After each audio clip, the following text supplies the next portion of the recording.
ماہ محرم میں کرنے کے کام۔ ماہ محرم یعنی محرم الحرام کے مہینے میں کرنے کے جو ہیں وہ 5 کام ہیں۔ سب سے پہلا کام کیا ہے؟ یوم عاشورہ کا روزہ رکھنا، اور دوسرا کام یہ ہے کہ گھر والوں پر خرچ کرنے میں وسعت رکھنا، اور تیسرا کام یہ ہے نفلی عبادت میں کثرت کرنا، اور چوتھا کام یہ ہے کہ گناہوں سے بچنے کی کوشش کرنا، اور 5واں کام اور آخری کام یہ ہے کہ اتباع سنت کا عزم کرنا۔ یہ جو ہے ماہ محرم میں کرنے کے 5 کام ہیں۔ اور ماہ محرم میں نہ کرنے کے کام بھی ہیں۔ وہ کتنے کام ہیں؟ وہ 6 کام ہیں۔ سب سے پہلا کام یہ ہے کہ اس مہینے کو نحوست اور غم کا مہینہ نہ سمجھنا، سوگ اور تعزیت، نوح و ماتم یہ نہ کرنا، کالا لباس پہننا اور کالے جھنڈے لگانا یہ بھی نہ کرنا، شربت وغیرہ سبیلے لگانا اس سے بھی اجتناب کرنا، کھانا پکانے کا اہتمام جو لوگ کرتے ہیں، دیگے وغیرہ پکاتے ہیں، اس سے بھی اجتناب کرنا، اور دیگر جتنی بھی من گھڑت رسومات ہیں ان سے اپنے آپ کو بچانے کی عزم اور ارادہ کرنا۔ یہ جو ہیں ماہ محرم میں کرنے کے جو ہیں یہ 5 کام ہیں، اور نہ کرنے کے جو ہیں وہ یہ 6 کام ہیں۔ ان کے اوپر عمل کرنا ہم سب کے لیے ضروری ہے۔ اور اسلامی جو مہینے ہیں وہ 12 ہیں: محرم الحرام،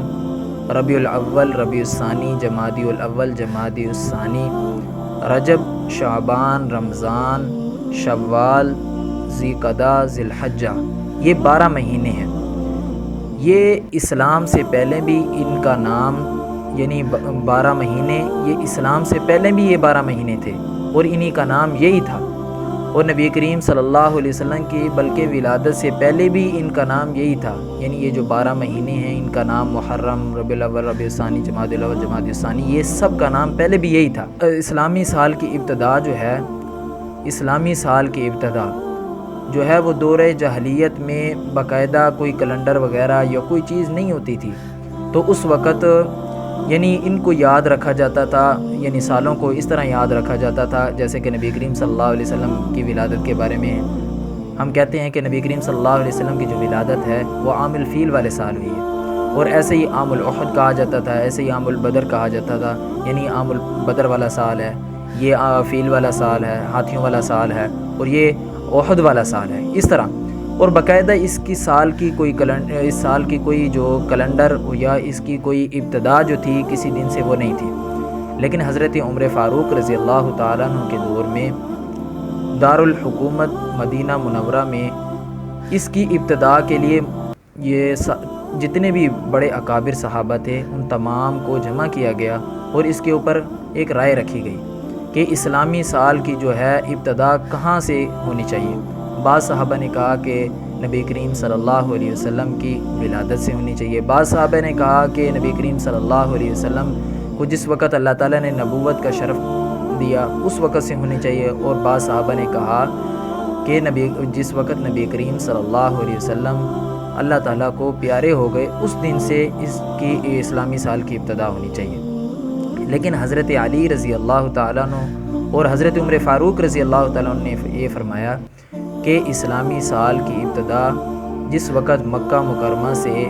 ہجرت کر کے مدینہ کی طرف تشریف لائے نبی کریم صلی اللہ علیہ وسلم اس دن سے ہونی چاہیے، یعنی ربیع الاول میں ہونی چاہیے۔ تو حضرت عثمان رضی اللہ تعالیٰ عنہ نے ایک تجویز دی، حضرت عثمان رضی اللہ تعالیٰ عنہ نے ایک اپنی تجویز دی اور فرمایا کہ ماہ محرم سے اس کی ابتدا ہونی چاہیے۔ انہوں نے وجہ یہ فرمائی کہ لوگ ذوالحجہ سے جب حج کر کے ذوالحجہ کے مہینے میں جب حج کر کے واپسی لوٹتے ہیں تو حاجی ایک نئے عزم اور ایک نئی ارادہ لے کر واپسی لوٹیں، اور وہ اپنے نئے سال کی ابتدا جو ہے وہ ماہ محرم سے کریں، تاکہ ان کی ایک نئی نیت، ایک نیا ارادہ اس سے اس کی اسلامی سال کی ابتدا ہو۔ تو اس وقت سے حضرت عمر فاروق رضی اللہ تعالیٰ عنہ نے اس سال کی جو ابتدا ہے وہ ہجرت کے اعتبار سے یکم المحرم الحرام جو ہے اسلامی سال کی ابتدا فرما دی، اور اس کے اوپر تمام صحابہ کا اتفاق ہو گیا۔ اور 10 محرم الحرام کے روزے کی فضیلت، 10 محرم الحرام کے روزے کی فضیلت یہ ہے کہ حضرت عائشہ رضی اللہ تعالیٰ عنہ فرماتی ہیں کہ دور جاہلیت میں قبیلہ قریش کے لوگ جو ہیں وہ 10 محرم الحرام کا روزہ رکھا کرتے تھے، اور نبی کریم صلی اللہ علیہ وسلم بھی ان کے ساتھ روزہ 10 محرم الحرام کا روزہ رکھا کرتے تھے۔ لیکن جب ہجرت کر کے مدینہ کی طرف تشریف لے گئے تو اس وقت بھی نبی کریم صلی اللہ علیہ وسلم 10 محرم الحرام کا روزہ رکھا کرتے تھے، اور اپنے صحابہ کو بھی اس بات کا حکم فرمایا کرتے تھے کہ 10 محرم الحرام کا روزہ رکھو۔ لیکن جب رمضان المبارک کے روزوں کی فرضیت نازل ہو گئی تو اس کے بعد محرم الحرام کے روزے کی جو فرضیت تھی وہ ختم ہو گئی، تو نبی کریم صلی اللہ علیہ وسلم نے فرمایا کہ جو شخص چاہے محرم کا روزہ رکھے اور جو شخص چاہے نہ رکھے۔ اور دوسری حدیث میں ہے کہ حضرت عبداللہ بن عباس رضی اللہ عنہ فرماتے کہ نبی کریم صلی اللہ علیہ وسلم نے فرمایا کہ اگر اگلے سال میں زندہ رہا تو 10 محرم الحرام کے روزے کے ساتھ ساتھ 9 محرم الحرام کا بھی روزہ رکھوں گا، یعنی 10 کے ساتھ 9 کا محرم روزہ رکھنا یا 10 کے ساتھ 11 کا روزہ رکھنا، یعنی 2 روزے رکھوں گا، نبی کریم صلی اللہ علیہ وسلم نے یہ فرمایا۔ اور علامہ شبیر احمد عثمانی رحمہ اللہ نے اپنی کتاب فتح الملہم میں، اور علامہ حافظ ابن حجر عسقلانی رحمہ اللہ نے فتح الباری میں ایک بات لکھی ہے، بڑی پیاری بات لکھی ہے۔ انہوں نے فرمایا کہ